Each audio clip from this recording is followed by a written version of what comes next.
Porque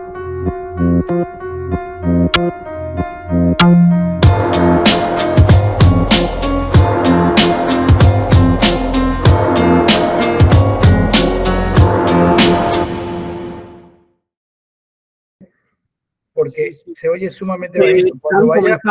Comenzamos. Muy bien.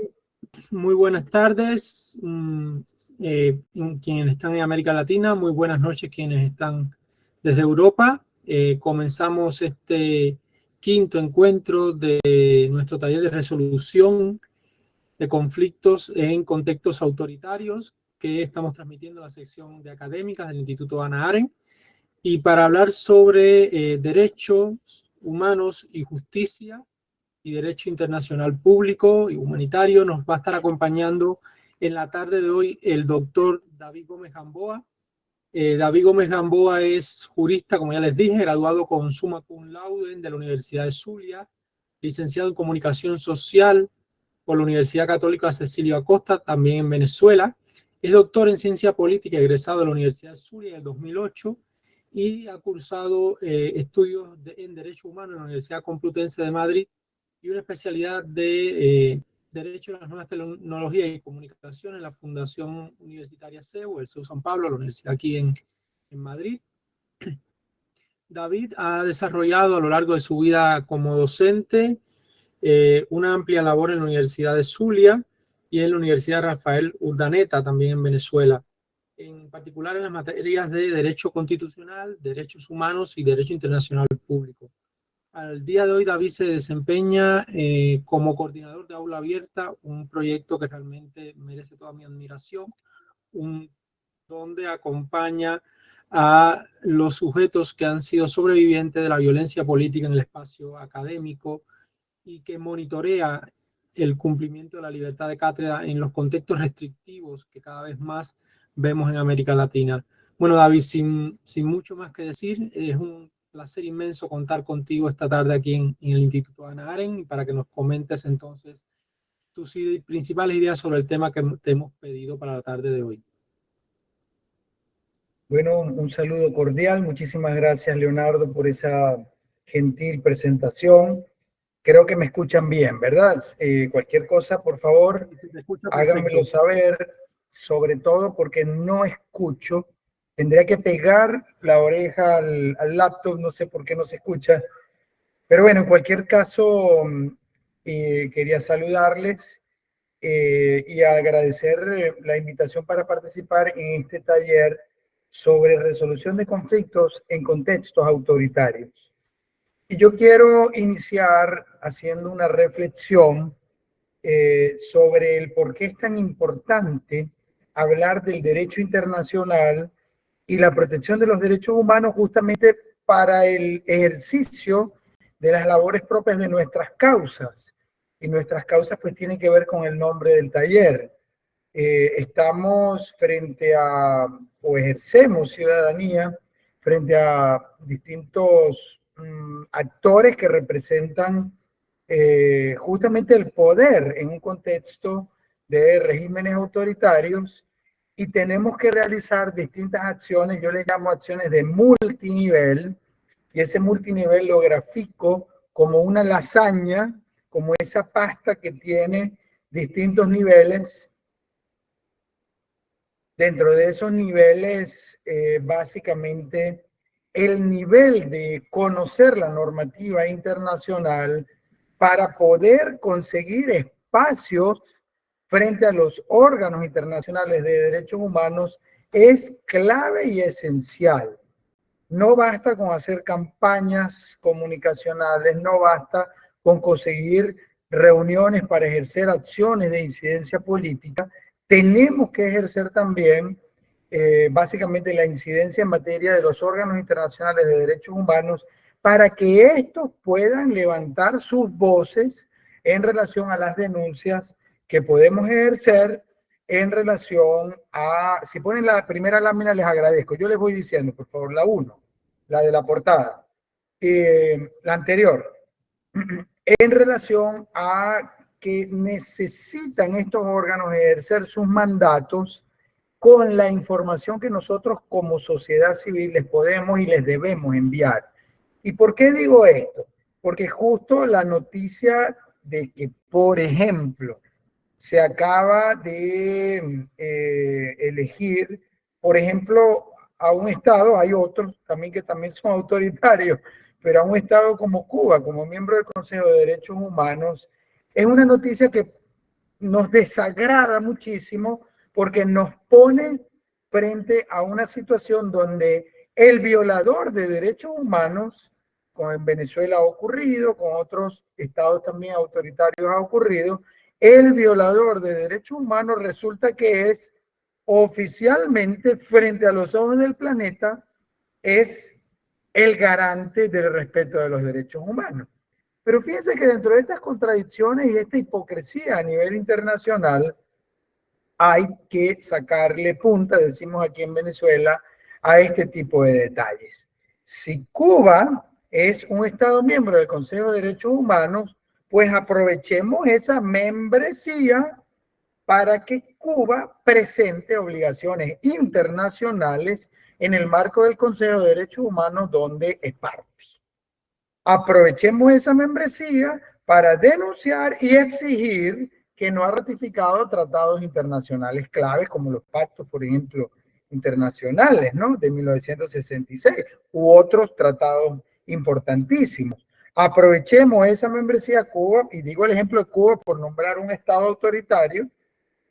Cuba acaba de ser objeto, y este año, de la revisión del examen periódico universal en su cuarto ciclo, y la precesión donde los representantes de la sociedad civil pudieron interactuar con diplomáticos y órganos internacionales fue justamente hace un mes y pico, a finales de agosto y principios de septiembre.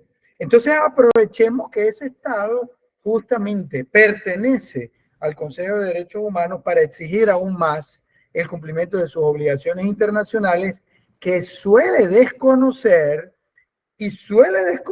entre otras causas o situaciones, porque nosotros como sociedad civil probablemente no hemos hecho un trabajo mucho más visible y mucho más contundente exigiendo su responsabilidad internacional. Los cubanos, por hablar de este estado, pero ocurre mucho con Venezuela, ocurre mucho con Nicaragua, con otros estados, resulta que se saben a la perfección las normas internacionales, y cada vez que en el Consejo de Derechos Humanos hay alguna intervención en los diálogos interactivos, por ejemplo, de representantes de la sociedad civil que utilizan alguna palabra como régimen, inmediatamente los cubanos piden la palabra y invocan la norma respectiva del reglamento, donde buscan que ese vocero, pues de alguna manera, por haber infringido, entre comillas, las normas de debate frente al Consejo de Derechos Humanos, entonces piden que sea removido esa persona para que no pueda seguir hablando. ¿Qué quiero decir? Quiero empezar esta reflexión diciendo que así como las dictaduras se conocen muy bien las normas internacionales, el ejercicio de los mandatos, nosotros desde la sociedad civil tenemos que conocerlo mejor para poder incidir mejor y así lograr que estos estados que se mueven tan bien, porque invierten mucho dinero en diplomacia internacional, en aparatos propagandísticos, que además traducen sus contenidos a todos los idiomas para que llegue a todos lados, para buscar apoyos a sus dictaduras. Bueno, así como ellos lo hacen, nosotros como sociedad civil tenemos que aprender a movernos mejor. ¿Y por qué movernos mejor? Porque si nos movemos mejor, los estados, estos autoritarios que violan los derechos humanos, no van a poder tener la excusa de que los órganos en los mandatos de los órganos de derechos humanos no se recibieron informes contundentes de la sociedad civil donde hablaban de las violaciones, o que la comunidad internacional no conoció las violaciones justamente a los fines de alguna manera hacer prevalecer, darle más tiempo a sus dictaduras, a sus regímenes autoritarios en el poder. Digo esto inicialmente porque vuelvo con el ejemplo de la lasaña. Así como hay que hacer campañas comunicacionales, hay que hacer denuncias y denuncias serias, frente a órganos nacionales, frente a órganos internacionales. Hay que hacer labor de incidencia internacional política. También entonces hay que hacer labor en un o en otro nivel de incidencia en materia de derechos humanos. Y de allí entonces tan importante conocer un ABC. La idea es que hoy compartamos algún ABC muy rápido de las normas del derecho internacional para la protección de los derechos humanos. Vamos a empezar la siguiente lámina, por favor, con una pregunta, y es la de ¿realmente los derechos humanos y la democracia, estas dos categorías, estos dos conceptos que se violan de una manera tan grotesca a nivel de algunos estados, y que además, a pesar de que se violan, los violadores se pasan por los pasillos de órganos internacionales o de organizaciones internacionales como las Naciones Unidas o la OEA, por ejemplo, en el caso de América? Y esto nos produce pues cierta estupefacción. Y hago esta pregunta entonces, si realmente los derechos humanos y la democracia son elementos claves del nuevo orden mundial post Segunda Guerra Mundial, porque también lamentablemente vemos un mundo donde hace un año y medio, el año pasado, por ejemplo, empezó una nueva guerra, prácticamente las guerras no cesan, y empieza una nueva guerra, me refiero a la de Rusia y Ucrania, iniciada por un miembro permanente del Consejo de Derechos Humanos de las Naciones Unidas, que bofetea inclusive a las propias Naciones Unidas cuando se inventa invadir, por ejemplo, a Ucrania. Y vemos lamentablemente cómo cada semana inclusive se dan nuevos ataques en otros contextos, y parece que el planeta no se termina de acomodar en relación a un orden mundial donde realmente la democracia y los derechos humanos realmente sean el punto de partida, sean la regla para medir cómo, cuándo y en qué contexto un gobierno puede mantenerse en las riendas de un Estado. Y la respuesta es, en esta primera parte no vamos a conversar, en la siguiente parte sí conversaríamos un poquito más, pero entonces la respuesta es que en la teoría, en la norma internacional, en el derecho internacional, sí, los derechos humanos y la democracia son elementos claves del nuevo orden mundial, especialmente a partir de la Segunda Guerra Mundial. La siguiente lámina, por favor. Aun cuando todavía no se cumplan, están en el ABC normativo, en la arquitectura normativa del nuevo orden mundial a partir de la Segunda Guerra Mundial. Esta imagen nos recuerda las difíciles, horribles, espantosas situaciones del Holocausto en la época de la Segunda Guerra Mundial, que dejó más de 40 millones de muertos en el planeta, que implantó unos métodos sofisticados para la época de exterminio, cámaras de gases asfixiantes, donde probablemente cada semana morían miles de personas. A la gente además la despellejaban, hacían cosas horribles. En los campos de concentración, por ejemplo, de Auschwitz o de Estrasburgo, se encuentran unos objetos, una especie de lámparas hechas con piel humana, que demuestran cómo a la gente la despellejaban para hacer adornos. En el museo, por ejemplo, de la Mercedes-Benz de Stuttgart, en Alemania, estuvo exhibido un auto prototipo de la época que mandó a construir un multimillonario de la época, en donde de una forma realmente abominable se veía como el vehículo tenía sillas tapizadas con piel humana, porque ya los lujos que le podía ofrecer una empresa automovilística a ese multimillonario no le satisfacían. Probablemente le satisfacía más tener su vehículo tapizado con piel humana.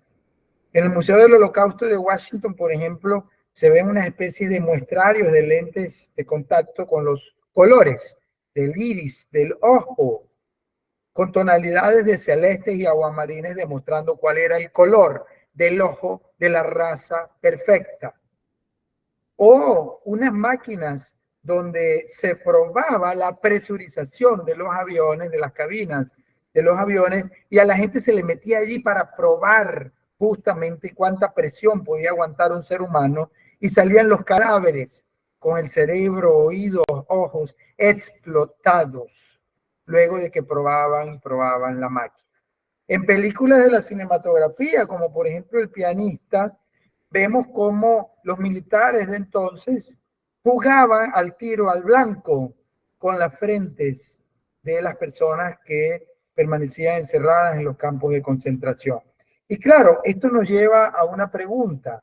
¿Cuál es el ABC de los derechos humanos y por qué a partir de la Segunda Guerra Mundial se entronizan como elemento medular de la humanidad y de la organización de ese nuevo orden mundial? Y básicamente es la dignidad humana, que en ese contexto de la Segunda Guerra Mundial se vio de una forma superlativamente expoliada, violada, a unos niveles inimaginables, no solo el número de muertes, sino la forma como se aniquilaba el ser humano contra el ser humano, la humanidad contra la humanidad. Cuando uno de los alumnos de pregrado les ha hablado de estas cosas, siempre recuerdo un estudiante que intervino y dijo: profe, ¿cómo puede ser que el ser humano quiera autoaniquilarse? Y esto lo vemos inclusive en las películas, pero lo vemos en las películas sobre todo cuando vemos a los robots en Terminator queriendo aniquilar a la raza humana, decía el estudiante, o a los X-Men, a los mutantes en la cinematografía de ficción queriendo exterminar a la raza humana, o a los simios queriendo exterminar a la raza humana en películas de ficción. Pero que el ser humano quiera autoaniquilarse, obviamente es un sinsentido, es un acto contra natura que excede cualquier noción, inclusive de ambición por el uso, la tenencia de poder, de tierras, de dinero, de expansión geográfica que pueden tener los estados, etcétera, etcétera. Cuando las Naciones Unidas se forman a partir de 1945, el concepto de derechos humanos fue absolutamente medular. Si ustedes revisan la Carta de la ONU del 45, van a ver que hay un espíritu fundamentalmente en favor de la dignidad humana, del respeto de los derechos humanos y sobre todo de la paz internacional, para que una barbarie como esta jamás vuelva a ocurrir en la humanidad. Y esto lo digo porque las bases de esa arquitectura normativa del nuevo orden mundial, a partir de la Segunda Guerra Mundial, a partir del 45, se refieren justamente a la primacía de los derechos humanos. La primacía del concepto de democracia fue posterior, pero sin embargo está en el derecho internacional. Hay una serie de resoluciones del Consejo de Derechos Humanos, hay una serie de órganos que tienen que ver obviamente con la protección, la garantía, la revisión, la supervisión en materia de derechos humanos, vinculándolo justamente a la democracia. En el caso de la OEA sobre la democracia, es un instrumento fundamental aprobado en el 2001, la Carta Democrática Interamericana, que sin duda alguna tiene que ver de alguna manera con un ABC sobre la democracia en materia de la OEA, por ejemplo, de la Organización de los Estados Americanos. Pero fíjense que pareciera que esto no fuera suficiente, pareciera que tantas muertes, tantas lágrimas, tanta sangre derramada no fuera suficiente, pareciera que tantos instrumentos en favor de los derechos humanos, los distintos derechos en favor de la democracia no fueran suficientes, porque en el seno de la comunidad internacional inclusive todavía se sigue levantando la mano en un régimen asambleario, en el caso de las Naciones Unidas o en el caso de la OEA o en el caso de las organizaciones internacionales, donde resulta que los que tienen voto y voz son los representantes de los estados, independientemente de que estos sean dictaduras o sean democracias. En el caso de la OEA, con la Carta Democrática Interamericana se ha tratado, pero no se ha avanzado realmente a niveles realmente de cumplimiento, de sancionar a los gobiernos que rompen el hilo constitucional bajo la invocación de normas de la Carta Democrática, que están a partir del artículo 17, 18, 19, 20, y sin embargo, estas normas que hacen que hayan suspensiones, por ejemplo, del seno de las asambleas de la OEA o de la participación en las reuniones del Consejo Permanente o algún otro tipo de sanciones, o que la Comisión Interamericana ponga al país en el capítulo 4 de los casos más graves de violación a las normas elementales de la democracia y los derechos humanos, lamentablemente vemos que no es suficiente. Entonces, claro, la pregunta es, y perdónenme el toque irónico, pero a veces hay que hablar así. ¿Será que los seres humanos necesitamos que vengan de otro planeta, marcianos o extraterrestres, a tratar de venir a organizarnos? ¿O nosotros buscamos alguna figura de organización donde a cada estado se le dé un voto, pero haya unos condicionamientos mínimos en relación a la posibilidad de participación? ¿Será que podemos, la humanidad, sobrepasar los elementos del manejo del poder en relación a que estados muy poderosos, independientemente de que no sean democracias, tienen la batuta y mandan prácticamente en el marco de la geopolítica internacional y de las Naciones Unidas? ¿O será que más bien estamos casi al borde de una especie de apocalipsis donde ya se olfatea una posible tercera y última guerra mundial, con conflictos que empezaron ya hace un tiempo, pero que parece que cada mes reaviva la llama del conflicto, ojo, extrapolándose inclusive a territorios como Rusia y Ucrania, y extrapolándose inclusive en relación a la participación en el conflicto bélico de estados muy poderosos de otros continentes. La siguiente lámina, por favor. Bueno, yo quiero entonces aquí sintetizar algunas ideas. Luego les puedo compartir inclusive algunos videos, algunos materiales que hemos producido desde Aula Abierta. Y es la idea de que sin duda alguna, a partir de la finalización de la Segunda Guerra Mundial, se generó un consenso mundial en favor de los derechos humanos, la democracia y el desarrollo. Esto como pilares, por ejemplo, de la ONU y de la OEA. Y esto del consenso mundial en una narrativa que tomaban y levantaban como bandera los jefes de los estados, pero que lamentablemente, aun cuando se iba traduciendo en la aprobación de normas jurídicas, de tratados internacionales, a veces no veíamos, no veíamos su traducción, su concreción en la realidad práctica de estos elementos: derechos humanos, democracia y desarrollo. Lo cierto es que desde entonces, desde la década de los 40, se desarrollaron sistemas internacionales de protección de los derechos humanos. Miren, a algunos les gusta que hayan sistemas internacionales de protección de derechos humanos. Normalmente a nosotros, a la sociedad civil, para nosotros es una gran garantía de que existan estos sistemas a través de órganos, porque al fin de cuentas, aunque sea, tenemos algunos órganos. Antes del 45 no había nada prácticamente. Antes del 45, las grandes dictaduras, los poderosos podían hacer lo que les daba, decimos aquí en Venezuela, la realísima gana, imponiendo, y no tenían que dar ningún tipo de cuentas a nivel internacional, como ahora sí, a partir del 45, con la existencia de sistemas internacionales de protección, que quizá no son los efectivos que quisiéramos, pero por lo menos hay. Ahora los órganos internacionales, los estados, perdón, sí tienen que rendir cuenta. Antes no se hablaba de una responsabilidad internacional de los estados por violar estas normas internacionales. Hoy, esos gobernantes autoritarios comprometen no solo su responsabilidad individual si cometen crímenes de lesa humanidad o graves violaciones, es decir, que a los presidentes se les pueda llevar a la cárcel. Todavía la jurisdicción universal no está muy desarrollada. Vimos esa iniciativa que está creciendo en inicio en Argentina en relación a aplicar la jurisdicción universal contra el gobierno, por ejemplo, de Ortega. Vimos el caso de Pinochet con el juez Garzón en España hace unos años ya. Sin embargo, por allí hay algún sendero en donde se puede seguir caminando, ¿no? Sin embargo, a partir de la Segunda Guerra Mundial se empiezan a desarrollar sistemas internacionales de protección de derechos humanos. Si nosotros evaluamos la cronología, la línea histórica, desde Jesucristo para acá, han pasado, bueno, a hoy, 2023, más allá de cualquier error en el conteo cronológico, más de 2000 años, cuando las Naciones Unidas más de 1945, y en cualquier caso, a partir de 1945 se crea una especie de orden mundial. Y esto es un gran logro para la humanidad.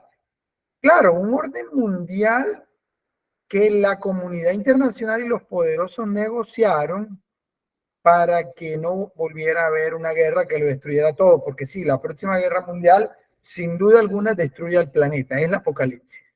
Significaría la destrucción de la humanidad, sin duda alguna. Luego de la Segunda Guerra Mundial, el planeta llegó a un consenso. ¿Cuál era? Bueno, vamos a hacer un orden mundial en el marco de una organización internacional. Algunos principios como el de no intervención, salvo algunas excepciones, como la de la violación gravísima de derechos humanos, por cierto, es una que se puede invocar para justificar la intervención, o el principio de cada estado tiene un voto, o el principio que es el de la igualdad soberana de los estados, o el principio de la autodeterminación de los pueblos, se implantaron, ¿no? La siguiente, la del dibujo, por favor, la de abajo del dibujo, por favor. La azulita. Esa, por favor, la que dice 1 y 2. Entonces, perdí la idea. A partir de la Segunda Guerra Mundial se crea un sistema universal, o se empieza a crear un sistema universal para la protección de los derechos humanos. Se empieza a crear una especie de orden mundial que se parece un poco. Creo que la mayoría habrá visto la Guerra de las Galaxias, las viejas, y habrán visto que hay una especie de Senado universal.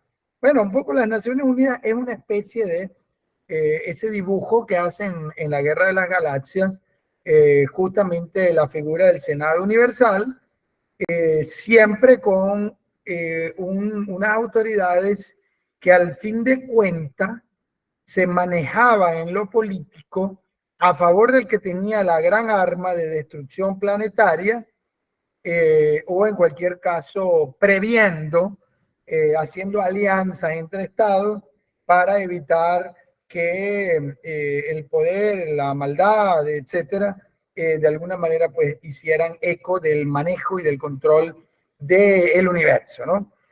En el caso de las Naciones Unidas hay un componente que es la estructura del Consejo de Seguridad, que sin duda alguna está conformado por los triunfadores como miembros permanentes de la Segunda Guerra Mundial, y allí uno de hecho es Rusia, uno de esos es China, por ejemplo, y ambos pues son estados cuya democracia sin duda alguna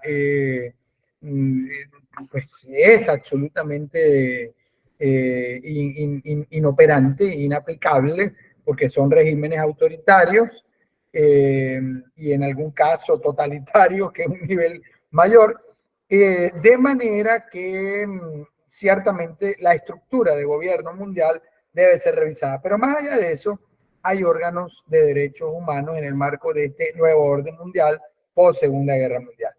Y esos sistemas de derechos humanos hoy los vamos a resumir en los que nos aplican directamente a los estados latinoamericanos.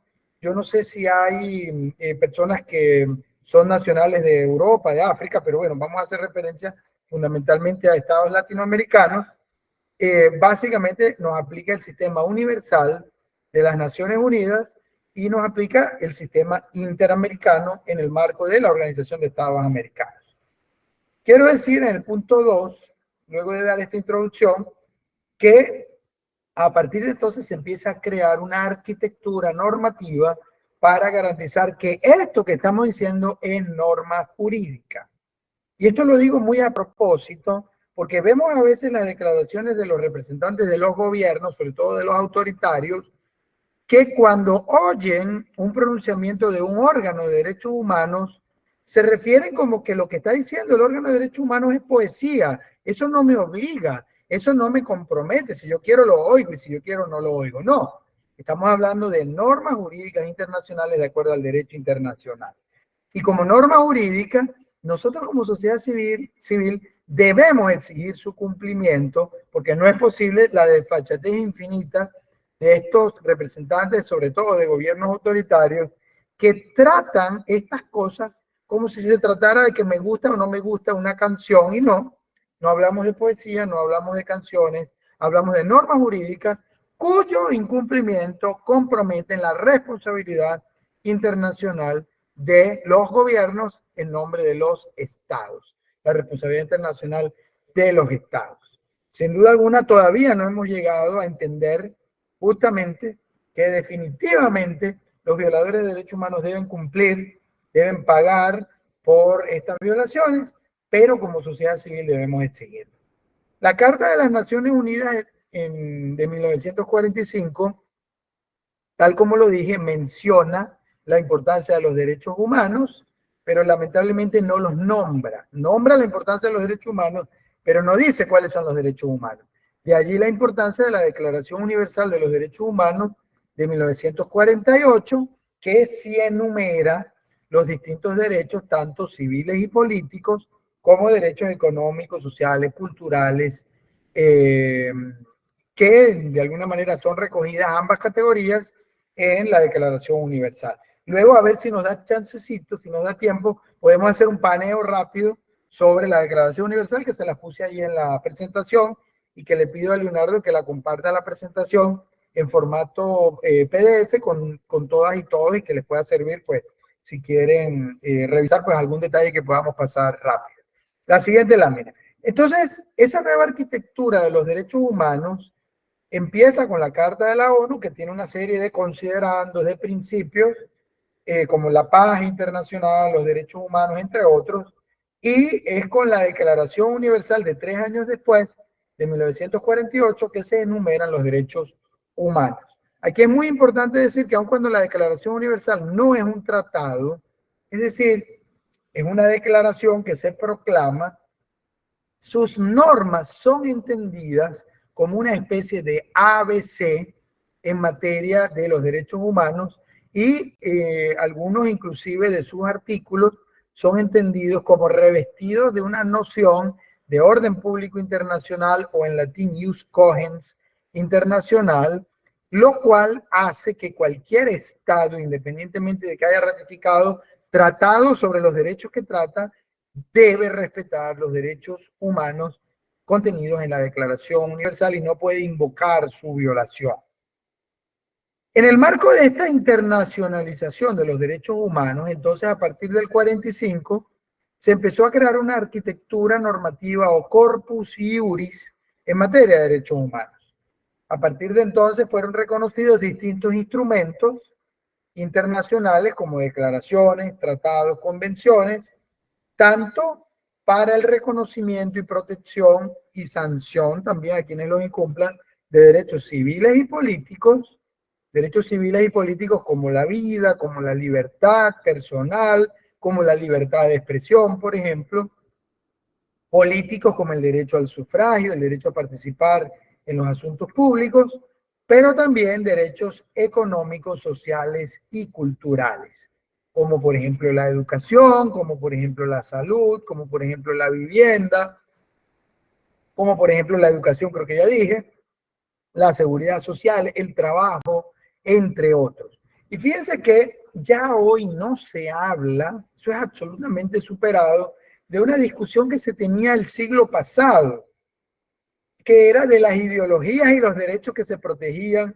en una u otra, es decir, los regímenes que levantaban la bandera de ideologías de izquierda o socialistas, entonces decían, nosotros creemos en los derechos sociales, o ideologías que levantaban la bandera de sistemas, por ejemplo, capitalistas o de derecha, entonces para ellos levantaban la bandera de la existencia de los derechos civiles y políticos. No, hoy todos son derechos humanos y como tal deben ser respetados porque son la expresión de la inherencia de la dignidad de la persona humana, y en consecuencia cualquier gobierno está en la obligación independientemente de que se autoproclame gobiernos de derecha o gobiernos de izquierda, a respetar los derechos humanos en democracia. O sea que la discusión aquella de que si los gobiernos son de derecha o de izquierda, en realidad es irrelevante, porque hoy la nueva ideología, si es que lo queremos nombrar en esa categoría, es la de la democracia y los derechos humanos, independientemente de que los gobiernos crean o favorezcan de alguna manera las posiciones en relación a el régimen capitalista o el régimen socialista. Siempre y cuando hayan derechos humanos, respeto a las cláusulas mínimas de la democracia, pues un gobierno puede bandearse en la posición ideológica pues que sus distintos actores puedan tener. Es decir, deben respetarse los derechos humanos y quien lo transgreda está comprometiendo su responsabilidad internacional y en consecuencia deben los órganos internacionales actuar justamente sancionándoles o pidiéndoles cuentas o supervisándoles a los fines de su cumplimiento.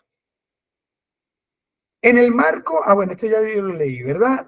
Entonces, los derechos humanos representaron una conquista de la humanidad después de tanto tiempo, después de tanto sufrimiento, después de tanta sangre, después de tantas lágrimas. Sufrimientos estos que al fin de cuentas tuvieron como consecuencia que la humanidad se organizara en una organización internacional, la ONU, o a nivel de los continentes, por ejemplo, en el caso de América, la OEA, y que la humanidad, a través de esas organizaciones, pariera, como decía Sócrates en su mayéutica, la necesidad de producir normas jurídicas en el marco de sistemas internacionales de protección de los derechos humanos y en cualquier caso, en esas normas jurídicas definiera responsabilidades internacionales de los estados en relación a deberes de acción o abstención en materia de derechos humanos, en relación a deberes de protección, defensa, garantía, promoción de los derechos humanos. Vamos a pasar la siguiente, por favor. Bueno, de allí la importancia de la Declaración Universal de los Derechos Humanos del 48. Digo de allí porque en el 48, de alguna manera, la declaración que se hace luego de 3 años de discusiones por parte de representantes de gobiernos de derecha y de izquierda, el mundo dividido ideológicamente, pero producen todos una proclama, una declaración, tanto con derechos civiles y políticos como con derechos económicos, sociales y culturales. Es decir, un catálogo aceptado universalmente con todos los derechos humanos, tanto civiles y políticos como económicos, sociales y culturales. Pero la declaración no era un tratado. Los tratados se produjeron después de 18 años de discusiones y de también algo de hipocresía internacional. En 1966 se adoptan los 2 tratados más importantes del sistema de Naciones Unidas, el del Pacto Internacional de Derechos Civiles y Políticos y el Pacto Internacional de Derechos Económicos, Sociales y Culturales. Lamentablemente no un pacto, no un tratado con todos los derechos, sino 2 tratados, uno con los derechos civiles y políticos para hacerles cómodos a los estados capitalistas suscribirlo, y otro con el Pacto de Derechos Económicos, Sociales y Culturales para hacerle cómodo a los estados de visión de izquierda poderlos ratificar. Entonces tenemos aquí pues la continuación de esa hipocresía internacional. Normalmente los estados latinoamericanos, salvo algunos como Cuba, han ratificado la mayoría de los pactos, de los tratados del sistema de Naciones Unidas y sobre todo estos los 2 pactos internacionales, de manera que nada más por el acto soberano ejercido de ratificar los 2 pactos internacionales, entonces ya allí tenemos los ciudadanos y las ciudadanas un elemento clave pues para exigirles responsabilidades internacionales en relación al cumplimiento de estos tratados.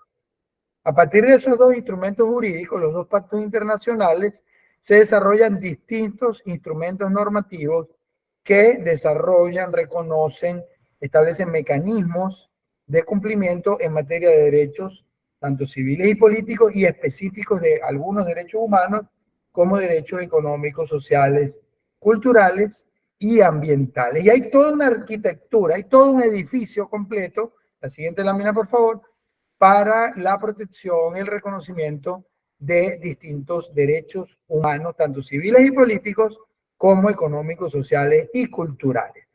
La siguiente lámina, por favor. Insisto, derechos civiles y políticos como la vida, como la libertad personal, como la libertad de expresión, o derechos como el sufragio, la participación política. La siguiente lámina, por favor.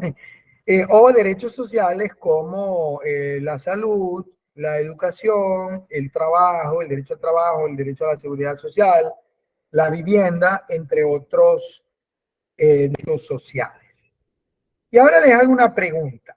¿Cuáles son entonces estos sistemas internacionales de protección de derechos humanos? Y ya yo decía al inicio por qué es tan importante conocerlos.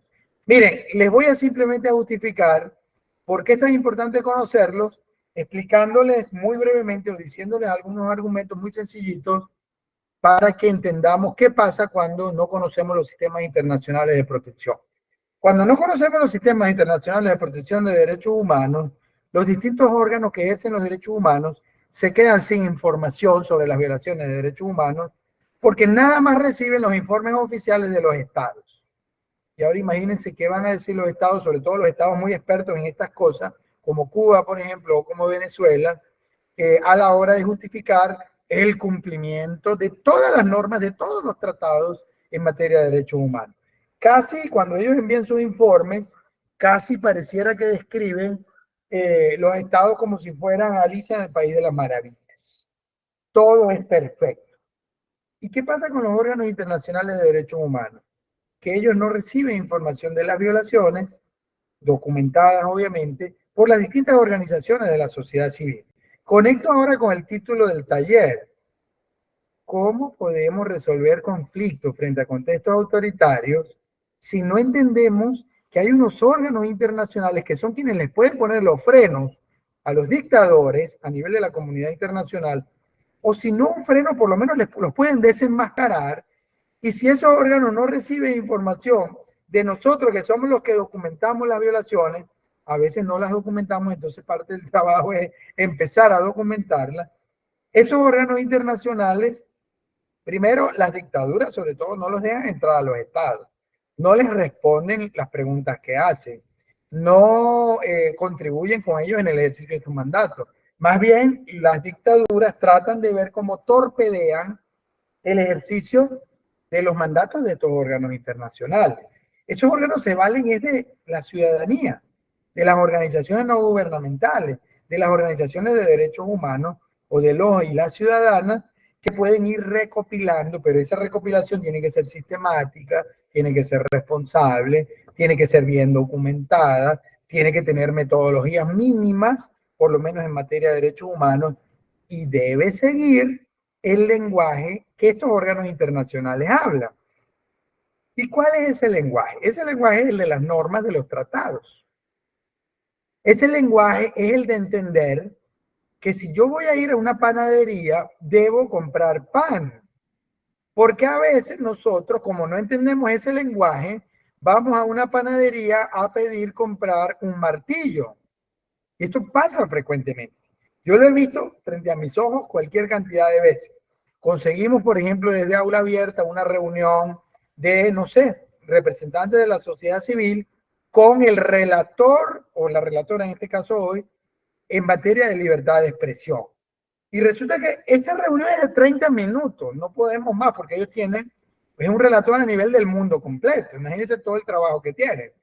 Y resulta que cuando le damos la palabra para que hablen en esos minutos a los afectados sobre quienes vimos que son afectados en materia de libertad de expresión, resulta que hablan en esos minutos que tienen de cualquier cantidad de violaciones que no tienen nada que ver con la libertad de expresión. Entonces, por eso uso ese ejemplo. Si vamos a la panadería, es a comprar pan. Si voy a hablar con el relator de libertad de expresión, le debo denunciar violaciones a la libertad de expresión.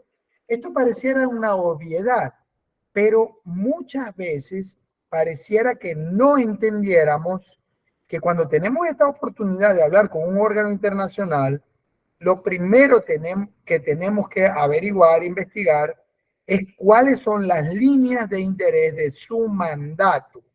Si el mandato es en materia de libertad de expresión, yo tengo que llevar una fichita con los casos más graves de violación a la libertad de expresión. Y si es el relator de libertad de asociación, pues tengo entonces que entender que hablo de violaciones a la libertad de asociación cuando, por ejemplo, a una ONG no se le permite registrarse en relación a los registros para que tenga personalidad jurídica, o cuando a unas personas que se quieren asociar en un sindicato o en una asociación civil no se les permite asociarse, o como el mandato de reunión pacífica y asociación, cuando a unos ciudadanos no les permiten protestar pacíficamente o reunirse para hacer una charla, un taller como este, porque inmediatamente los tratan de disuadir, disipar, en fin. Entonces, una de las cosas cuando vamos a hablar con un órgano internacional de derechos humanos es entender su mandato. Hay cualquier cantidad de órganos especializados en distintas áreas temáticas, de manera que parte de nuestro trabajo, el de la lasaña, es entender que hay que hacer incidencia acudiendo a órganos, entendiendo que cada uno tiene un área de trabajo que le llamamos mandato, ellos lo llaman así, el mandato, y dentro de esa área de trabajo nuestras denuncias las tenemos que perfilar, además entregándoles documentación sobre estas denuncias. Porque no es que yo le voy a ir a echar chismes o le voy a decir como fuente páginas de chismes, no.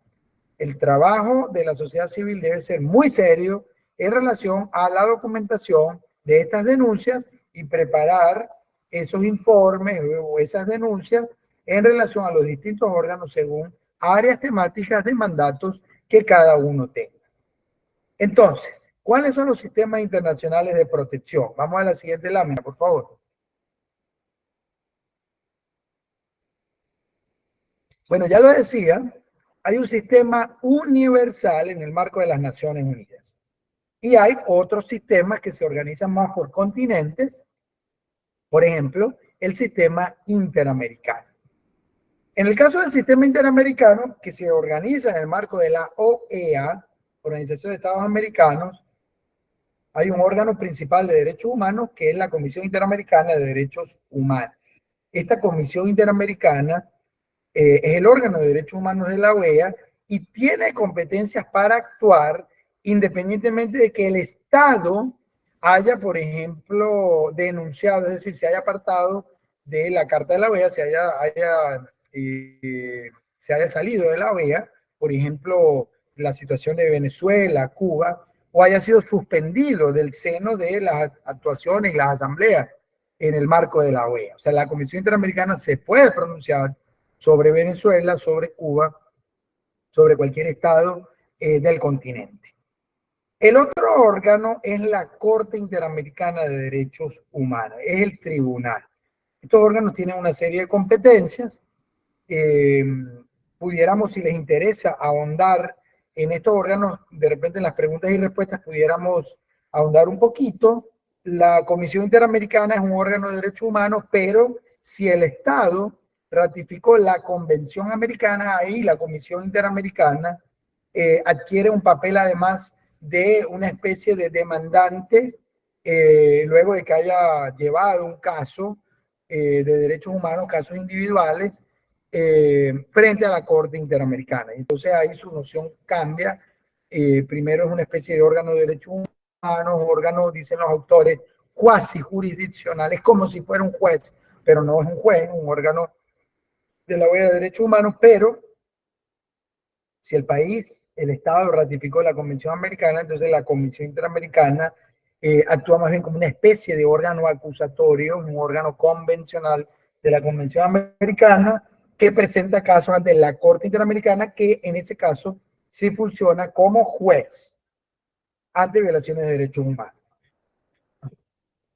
Hay distintos informes de la Comisión Interamericana sobre casos individuales que resuelven las peticiones que una persona víctima ha hecho contra un Estado violador de derechos humanos. Sin embargo, también hay sentencias de la Corte Interamericana, que ya es el órgano jurisdiccional, que cierra un caso con la sentencia de fondo, declarando la violación de derechos humanos, o bueno, o exonerando la responsabilidad en relación a los estados. Entonces se supone que tanto los informes de la Convención Interamericana, que pueden decir que un estado ha violado los derechos humanos de una persona, deben ser cumplidos, son obligatorios, porque además el sistema de protección de derechos humanos interamericanos de alguna manera está hecho para que se cumpla, no para que sea un saludo a la bandera, pero además las sentencias de la Corte Interamericana más aún son obligatorias porque son la expresión del acto soberano de los estados de ratificar la Convención Americana como tratado y además de ratificar que la Corte Interamericana tiene competencia para sentenciar casos donde eventualmente ese estado puede ser condenado. Digo esto porque normalmente ocurre que los estados y los gobiernos en nombre de los estados dicen, ah, bueno, sí, la Comisión Interamericana nos mencionó un informe o hizo alguna preocupación, pero nada, eso no me importa lo que diga porque eso no es vinculante, sí debe ser vinculante. Pero inclusive lo han hecho hasta con sentencias de la Corte Interamericana. Lamentablemente, Venezuela tiene toda una maestría absolutamente antijurídica y anticonstitucional contra la Constitución venezolana, que en el artículo 31, entre otros, habla del derecho a acudir a órganos internacionales para la protección de los derechos humanos de las personas. Y a pesar de eso, inclusive la propia Sala Constitucional del Tribunal Supremo de Justicia ha desacatado a través de sentencias de ella, aplicando supuestamente el control de la constitucionalidad para desaplicar sentencias de la Corte Interamericana bajo el argumento de que violan la soberanía del Estado venezolano. Un disparate desde el punto de vista jurídico, violatorio de la Constitución en muchos de sus artículos, pero sin embargo ocurre. En relación al sistema universal, quiero decir dos cosas breves para poder iniciar las discusiones ya en unos minutos. El sistema universal está conformado por mecanismos u órganos de tratados, en inglés treaty bodies. Estos órganos son básicamente los comités creados o cuyo objeto es la verificación del cumplimiento de tratados específicos de Naciones Unidas, empezando por el Pacto Internacional de Derechos Civiles y Políticos, que tiene el Human Rights Committee, el Comité de Derechos Humanos o de Derechos Civiles y Políticos, o el Pacto Internacional de Derechos Económicos, Sociales y Culturales, que tiene el correlativo Comité de Derechos Económicos, Sociales y Culturales. Vamos a pasar a la siguiente, donde nombramos algunos comités. La siguiente, por favor. Ahí vamos a ver los comités, el Comité de Derechos Humanos, que lo acabo de nombrar, el Comité de Derechos Económicos, Sociales y Culturales. Insisto, el primero es el de Derechos Civiles y Políticos para el Pacto Internacional de Derechos Civiles y Políticos. El segundo que menciono es el del Pacto Internacional de Derechos Económicos, Sociales y Culturales. El Comité para la Eliminación de la Discriminación Racial, el Comité respectivo a la Convención respectiva, el Comité para la Eliminación de la Discriminación contra la Mujer, que es el CEDAW, y más bien la Convención para la Eliminación de la Discriminación contra la Mujer es la CEDAW. O sea, las siglas son iguales. El comité, o sea, las siglas tanto del comité como de la convención, pero estamos hablando de un instrumento de la convención y de un órgano del comité. El Comité de los Derechos del Niño, que obviamente aplica la Convención de los Derechos del Niño, el Comité para la Protección de los Derechos de los Trabajadores Migratorios y sus familias, el Comité sobre Derechos de las Personas con Discapacidad y la relativa convención, el Comité contra la Tortura y la respectiva convención contra la tortura, tratos crueles, inhumanos y degradantes. Esto tiene un subcomité y el Comité contra las Desapariciones Forzadas. Es decir, tenemos entonces estos comités que son los órganos de tratados de Naciones Unidas. Cada comité tiene distintas funciones. Pueden recibir denuncias individuales, pero también los comités hacen evaluaciones periódicas sobre la situación de los tratados que ellos que tienen inherencia con su mandato en cada estado. Ojo, en cada estado que es parte del tratado. Esas evaluaciones periódicas se hacen más o menos se deberían hacer cada 4 o 5 años, pero a veces han pasado 10 años e inclusive no se han hecho. ¿Y por qué no se hacen? Porque los estados no cumplen con su deber de enviar el informe donde describe la situación de los derechos humanos en ese tratado, relativo a ese tratado en su país. ¿Y qué ocurre? Que cuando los estados envían sus informes, ahí es clave que la sociedad civil envíe lo que llaman alternative reports o informes alternativos, también le llaman informes sombra, para poder decir la verdad en relación a la situación de los derechos de ese tratado, que normalmente no se corresponde con la verdad oficial, donde normalmente falsean, sobre todo los estados autoritarios, falsean la información y los estados aducen que cumplen las respectivas obligaciones internacionales cuando en realidad no lo hacen. Entonces ahí es muy importante que la sociedad civil diga en el informe del Estado, no sé, la situación carcelaria se describe así, pero no es así. Hay tanta situación de hacinamiento, hay tantas torturas, hay tales cifras de impunidad, en fin, hay tales violaciones de derechos en relación a los distintos contenidos de la competencia del mandato del comité. Además, los comités interpretan a través de lo que se llama observaciones generales cómo debe entenderse una norma del tratado que tienen a su cargo. Entonces, hay observaciones generales, por ejemplo, nosotros que trabajamos en aula abierta y en el OLA, el Observatorio de Libertad Académica, la libertad académica, entonces es muy importante la observación general número 13 del Comité justamente de Derechos Económicos, Sociales y Culturales, porque esa observación general número 13 interpreta el derecho a la educación y habla de la autonomía universitaria y de la libertad académica como derecho inherente al derecho a la educación contenido en el Pacto Internacional de Derechos Económicos, Sociales y Culturales. Pero también nos interesa, por ejemplo, observaciones generales o informes producidos por el Comité de Derechos Civiles y Políticos en relación a las facultades de investigación que puede tener una persona en ejercicio del derecho a la libertad de expresión, por ejemplo, artículo 19 del Pacto Internacional de Derechos Civiles y Políticos, por ejemplo. Entonces, cada comité puede emitir observaciones generales en relación a temas que probablemente no están muy ampliados o temas sobre los cuales hay vacíos, y esas observaciones generales son fuentes del derecho y es muy importante conocerlas porque allí explican cómo interpretar algún artículo en particular del tratado.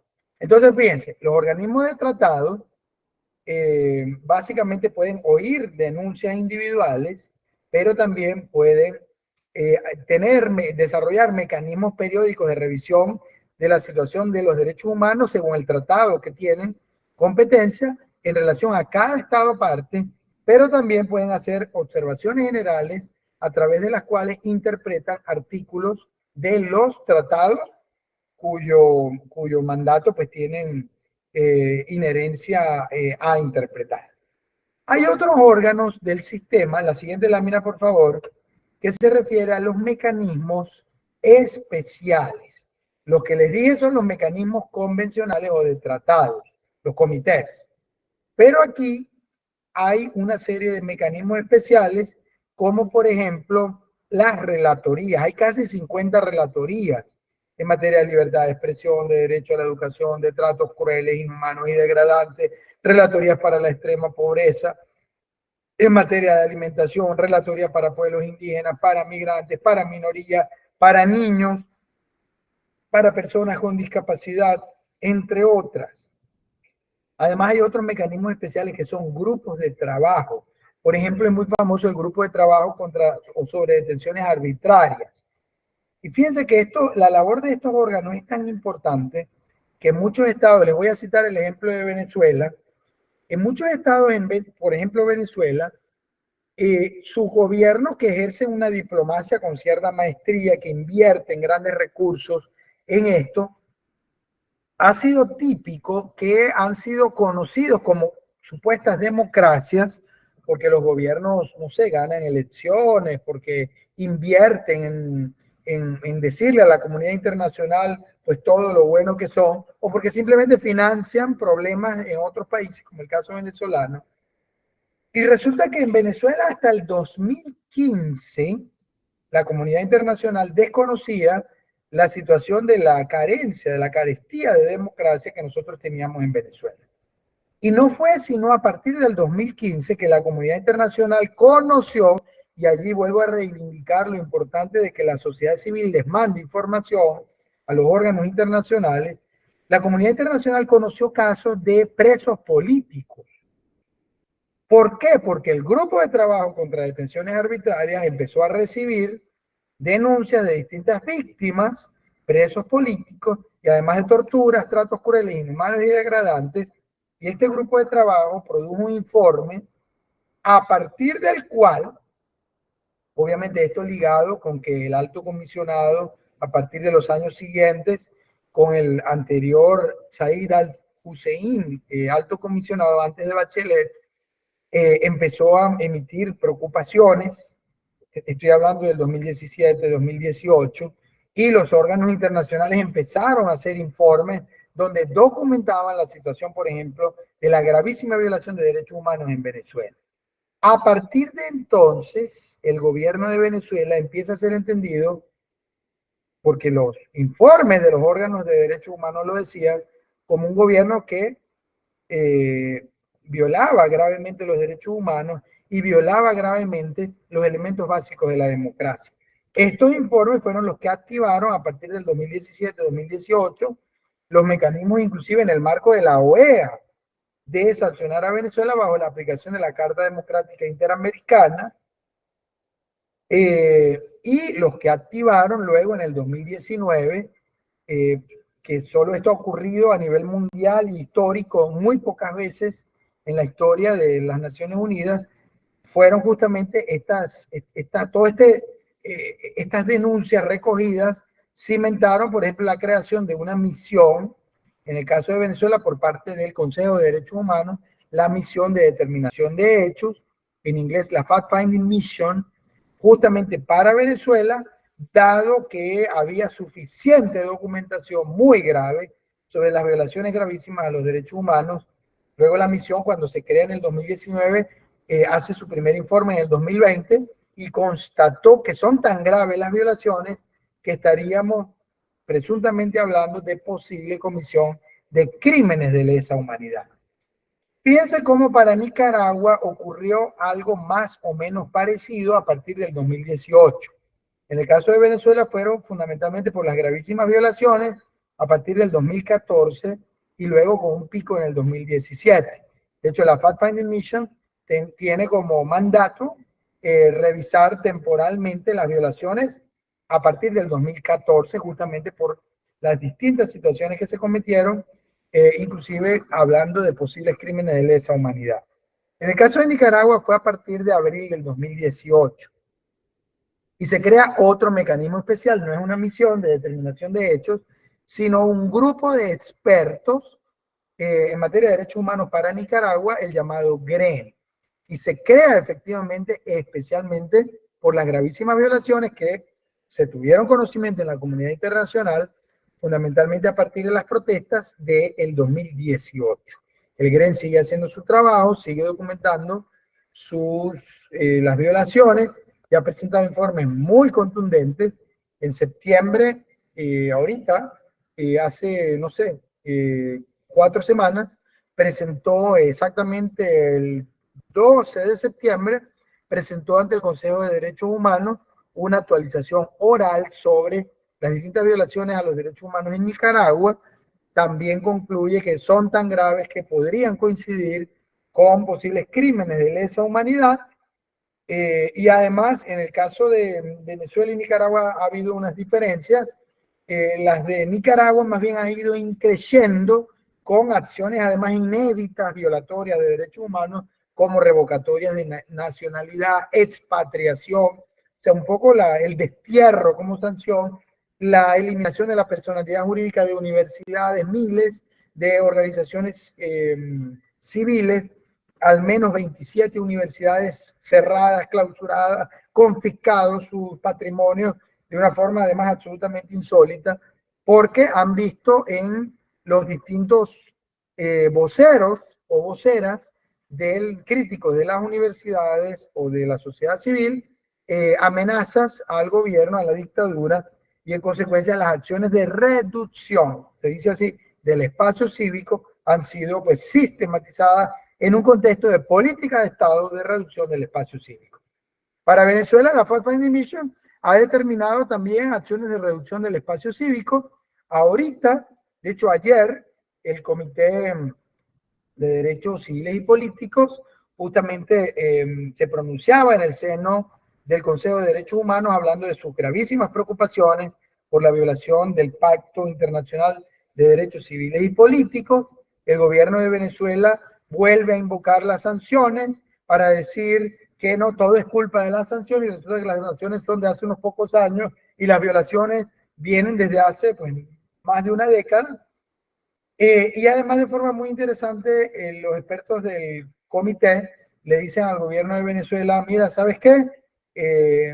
Estamos hablando del cumplimiento del Pacto Internacional de Derechos Civiles y Políticos, te agradecemos que des respuestas en relación a esto y no en relación a otros denuncias que vienen resultando como una especie de cháchara propagandística que manejan este tipo de gobiernos pues para crear algún tipo de, no sé, interés internacional que desfocalice el tema principal de la sesión a otros temas propagandísticos y de alguna manera haga que el foco no se presente en relación al instrumento respectivo que se está tratando. Piensa que hablé de un grupo de expertos para Nicaragua en el marco de las Naciones Unidas y de una misión de determinación de hechos para Venezuela. Yo no sé si aquí hay presentes cubanos, pero definitivamente lo hemos dicho en distintas reuniones en el marco del trabajo que hemos podido, en el que hemos podido participar justamente con el OLA, que es el Observatorio de Libertad Académica sobre Cuba. Trabajo además con otras organizaciones para presentar informes al EPU, por ejemplo, de Cuba. Hemos dicho que yo veo que desde el 11 de julio del 2021 la situación en Cuba se ha empeorado en un nivel tal y la represión también se sistematizó que yo creo que como sociedad civil tenemos que apuntar a buscar la creación de un mecanismo parecido a la fact-finding o al grupo de expertos para Nicaragua, un mecanismo parecido en el marco del Consejo de Derechos Humanos para Cuba. ¿Qué es lo que ocurre?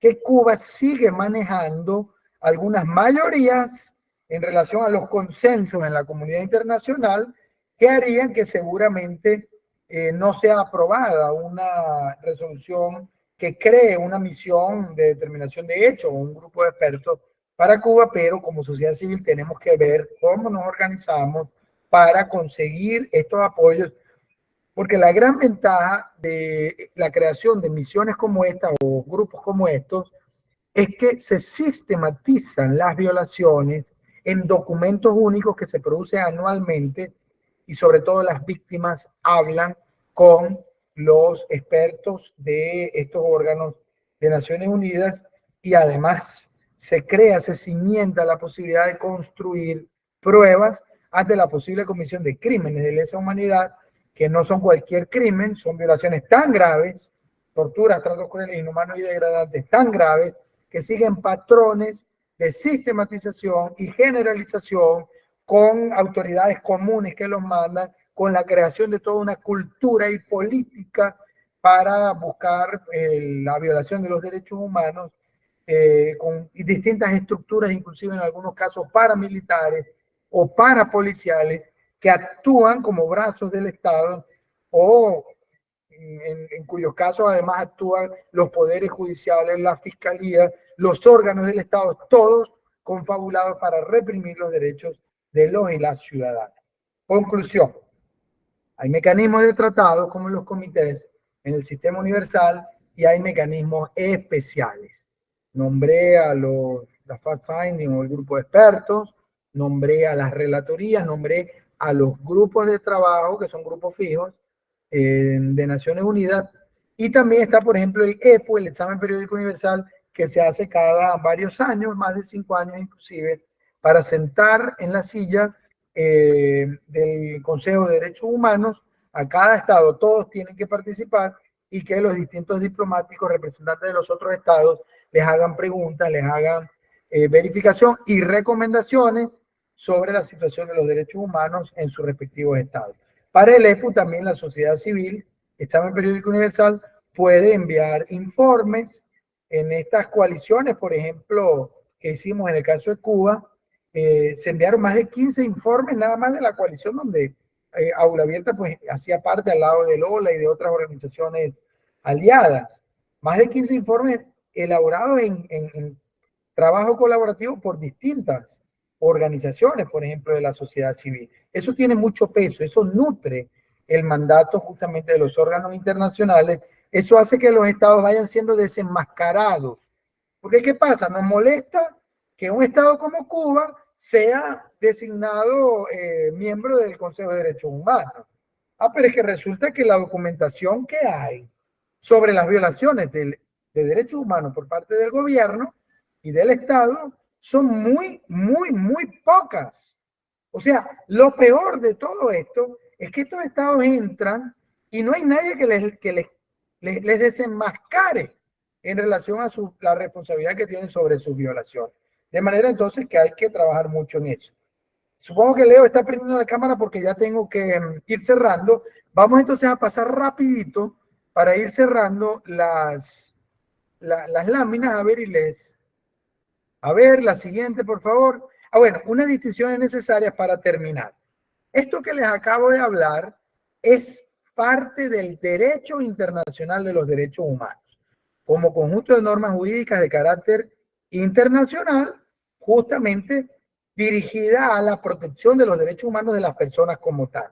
Vamos a pasar a la siguiente, porque hay otras ramas del derecho internacional que no son derecho internacional de los derechos humanos. Vamos a pasar a la siguiente, como el derecho internacional de los refugiados. Parémosla ahí como el derecho...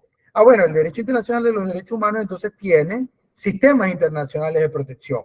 El sistema regional, por ejemplo, el europeo, en el marco del Consejo de Europa, el interamericano, en el marco de la OEA, o el africano, por ejemplo. Y el universal es lo que acabo de hablar. La siguiente. Pero hay otras ramas que se relacionan, pero son otra cosa. Por ejemplo, el derecho internacional humanitario tiene como fuente los convenios de Ginebra y sus protocolos.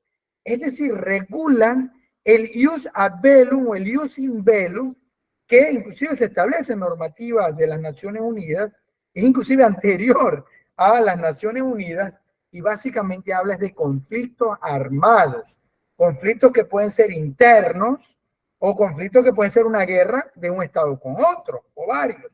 Entonces, cuando hablamos de derecho internacional humanitario, bueno, también puede aplicar en el caso de conflictos derivados de terremotos, etcétera, en relación a asistencia humanitaria, pero no necesariamente, se habla aquí de violaciones de derechos humanos en el marco de los sistemas de protección de derechos humanos, sino que otras son las normas que aplican aquí y la actuación, por ejemplo, de órganos como la Cruz Roja Internacional, entre otros. El derecho de los refugiados tiene que ver con la intervención de ACNUR, por ejemplo, el Alto Comisionado para los Refugiados, y hay una serie también de normas que aplican el tema de la migración forzada de ciudadanos a otros países porque hay un conflicto o porque hay una situación de calamidad o una emergencia o crisis humanitaria. Entonces, implicaría que intervengan órganos internacionales propios del derecho o internacional humanitario o del derecho internacional de los refugiados. Entonces hablamos, la siguiente por favor, hablamos de disciplinas distintas del derecho internacional. Otro es el derecho penal internacional, y con esto creo que voy a terminar. El derecho penal internacional tiene sus antecedentes también en la Segunda Guerra Mundial, post Segunda Guerra Mundial, con los gravísimos crímenes contra los derechos humanos cometidos luego de la guerra. Entonces se establecieron unos tribunales para juzgar a los responsables de las gravísimas violaciones y de inclusive crímenes de guerra.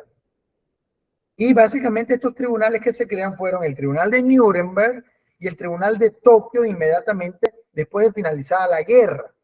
Pero luego el mundo entró en la típica hipocresía de crear una Corte Penal Internacional y estuvieron hablando de esto por varias décadas. Llegó la década de los 90 y reventaron dos grandes conflictos de violaciones terribles, es decir, genocidios. El caso de el conflicto en la antigua Yugoslavia, conflictos básicamente étnicos donde prácticamente una etnia aniquiló a otra completa o casi completa, y el genocidio en Ruanda, básicamente entre los Hutus contra los Tutsi. En Ruanda, en un poco más de 3 meses, hubo casi 1 millón de muertos, casi, en 3 meses, en las calles de Ruanda, que tapizaron los cadáveres decapitados, muertos a machetes, desmembrados en las calles de Ruanda. ¿Qué hizo esto? Que esa comunidad internacional hipócrita que hablaba de crímenes de lesa humanidad o genocidio, que no es lo mismo, son otras cosas, luego de que el Consejo de Seguridad creara los dos tribunales para Ruanda y para Yugoslavia, años después, en el 98, la siguiente lámina, por favor, entonces se crea la Corte Penal Internacional con el Estatuto de Roma, el tratado.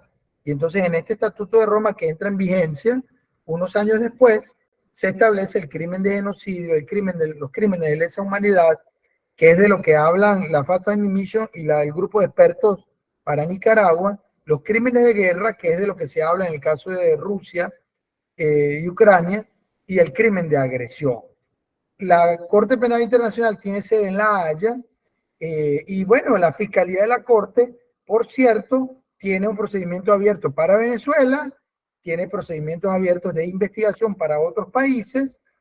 Recordar que la justicia penal internacional es complementaria a la justicia interna y que en consecuencia, si la justicia interna funciona, la justicia penal internacional pues no debería estar activa. Solo funciona para los casos donde haya una impunidad de tal nivel en el país que justifique que órganos internacionales, la Corte Penal Internacional y su fiscalía, pues puedan abrir los procedimientos respectivos. Yo creo que con esto quiero cerrar, pero es muy importante conocer, por ejemplo, caso Venezuela, fíjense, de lo que hablamos. En Venezuela hay órganos humanitarios con competencia, básicamente porque hay una crisis humanitaria que explotó desde hace años. Entonces, es un estado autoritario donde hay algunos mecanismos, tanto por ACNUR y por órganos de Naciones Unidas, OCHA, por ejemplo, con competencia actuando. En Venezuela hay una oficina del Alto Comisionado, esto es Derecho Internacional de los Derechos Humanos, que inclusive tienen unos oficiales en Caracas, creada a propósito justamente de las graves violaciones de derechos humanos. En Venezuela se creó en el 2019 la Fact-Finding Mission para verificar las gravísimas violaciones de derechos humanos ocurridas a partir del 2014. Entonces tiene competencia un órgano específico, la Fact-Finding Mission, sobre Venezuela. Pero además, lo que hablaba de los comités tienen competencia según los tratados que ha ratificado Venezuela, pero además Venezuela, como cualquier estado, ha participado, por ejemplo, en el examen periódico universal, y como sociedad civil hemos enviado contribuciones, pero además los mecanismos especiales como relatorías tienen competencia. Estoy hablando de una radiografía de órganos a los cuales podemos enviar nuestros informes, nuestras denuncias, para enfrentar a un régimen autoritario como el que tenemos en Venezuela. La idea es que, dependiendo de la nacionalidad de ustedes, para Cuba, hagan ese mapa a ver a dónde van a enviar justamente sus contribuciones a los mandatos de los distintos órganos para desenmascarar a la dictadura cubana o a la nicaragüense, o inclusive actuar contribuyendo con el ejercicio de los mandatos respecto a todos los estados, algunos inclusive que tengan algo de democracia también se violan los derechos humanos allí y también los órganos internacionales pueden actuar efectivamente en ejercicio de sus mandatos con competencias para pues salvaguardar los derechos humanos de cada ciudadano o cada ciudadana. Muchas gracias. Gracias a ti, David. Perdón por extenderme.